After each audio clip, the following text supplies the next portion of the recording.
Gun rights proponents often say that the reason there are so many gun-related deaths in America has nothing to do with the guns, it has to do with the crime. It is a violent, crime-ridden country, and so people need to defend themselves with guns. Don't talk about the guns, don't take away the guns. That's what they say.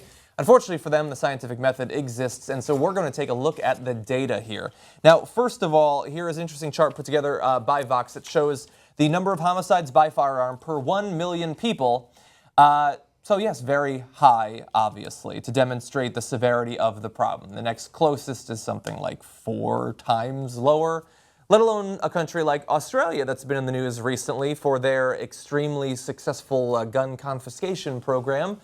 They're at 1.4, so far fewer people dying. So number 2 on that list is Switzerland at 7.7. We're number 1 by a landslide at 29.7, but so Switzerland also has a decent number of guns. And that's part of the reason why they're also high on the list. Mm-hmm. Switzerland, Finland, with a surprisingly high gun ownership rate. Yeah. Well, certain countries in the region have mandatory military service, and people who have to be in the military are expected in these countries to also have a weapon, and so you will have higher rates of gun ownership. It doesn't indicate necessarily the same thing as the United States, where it is an almost 100%. I want to have the guns thing. I'm not legally mandated to have the guns. I have more guns than I need, but not as many as I want. Exactly. That's America, right? Yeah, exactly. Now let's talk about the crime. So there we show you, obviously, a lot of people dying from guns. What about the crime? Well, rates of common property crimes in the U.S. are comparable to those reported in many other Western industrial nations, but rates of lethal violence in the U.S. are much higher. Violence is not a crime problem. This is coming from Franklin Zimring and Gordon Hawkins, who put together a number of years ago an analysis of the connection between crime and guns. What does that mean, violence is not a crime problem? I don't understand that. Well, we're gonna show you. Oh, thanks. That is not directly related. It's not a necessary consequence of the level of crime that we have. Now, the lowest death rate country, England, has a crime rate just over average, actually. The next lowest violence nation is Japan, which has the lowest crime rate. The third lowest death rate country is the Netherlands, in the highest crime rate group. So this is showing that you don't have this correlation between more crime necessarily resulting in more deaths from guns. A country like the Netherlands has very few deaths, very high crime. So you see all these outliers. Now, what does this actually mean? How does this play out in America? Well, they looked specifically at LA, which is important to us, obviously, we live here. Only a minority of LA homicides grow out of criminal encounters like robbery and rape. A far greater proportion of LA homicides grow out of arguments and other social encounters between acquaintances, other than robbery or rape. And they say, basically, to summarize what that means, the mere presence of firearms makes a merely tense situation more likely to turn deadly. When a gang member argues with another gang member or a robber sticks up a liquor store, there's always a risk that the situation can escalate to some kind of violence. But when people have a handheld tool that is specially engineered for violently killing, escalation of murder becomes much, much more likely.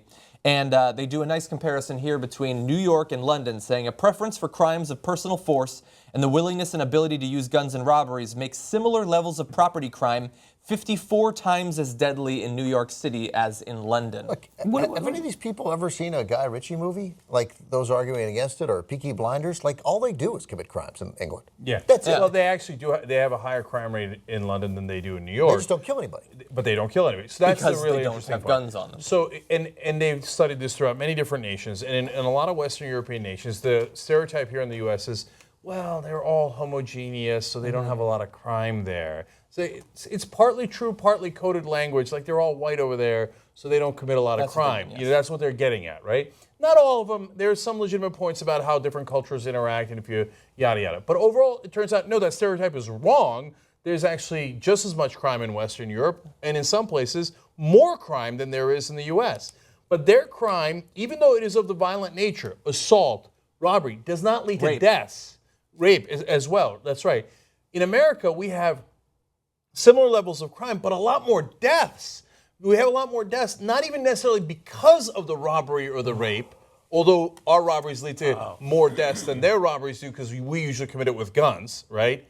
But we have just, me and John got in a fight, and we both had a gun, and we kill each other, right? So that didn't have anything to do with crime. It wound up being crime because it's a homicide, right? So, but our level of crime is very similar to Western Europe. Like we said, London, some other places have higher crime. They just don't do it with guns so people don't get killed. We get it right here. Because when we do the crime, we Yeah. finish We it. finished the job. We want to make sure that if you have some sort of liquor-fueled emotional outburst, there's a pistol within arm's reach of you. That's right, yeah. And especially if you are on a college campus, they're making that more and more likely. And so the thing that I love out of this is, of course, you look at this and then you think, well, they always say here, you can't make guns harder to get or illegal because that only hurts the law-abiding people. The criminals are always going to get guns, and then they're going to run roughshod off the now disarmed public. So then why the fuck doesn't that happen in all of these countries? In London, if there's nobody, the police don't have guns, the homeowners don't have guns, why don't the criminals get the fucking guns that you say they're inevitably going to get? This is showing that they don't actually do that. Guns don't magically appear if you make them difficult to get.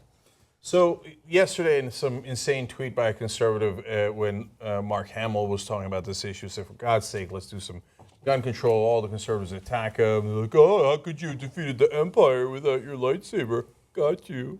So it's not a matter of crimes, right?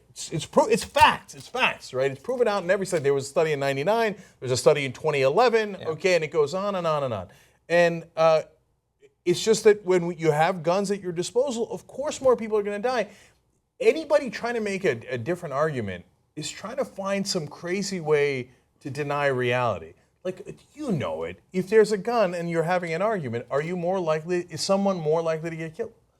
Of course they are. You know that. And in these studies, you know what it turns out? Australia, for example, when they took the guns away, right? That's what Mark Hamill was talking about.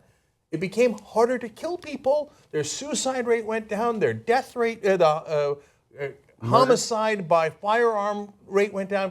If our rates went down at the same level as Australia's rates went down after they did reasonable gun control, we would have saved, in 2013, over 16,000 lives.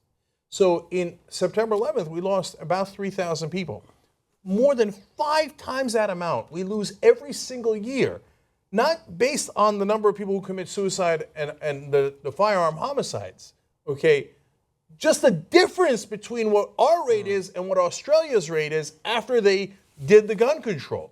Just on that, if we passed that reasonable law, over 16,000 people would be alive today. And that's every year, 16,000 year after year after year after year, because there's guns everywhere. When someone's thinking of committing suicide in Australia, do they have a people problem? They do. People consider doing suicide, they slit their wrists. That doesn't work as well. They take pills, that doesn't work as well. So they don't die. Here in America, they're like, oh, here's a gun. Boom, that works, you're dead.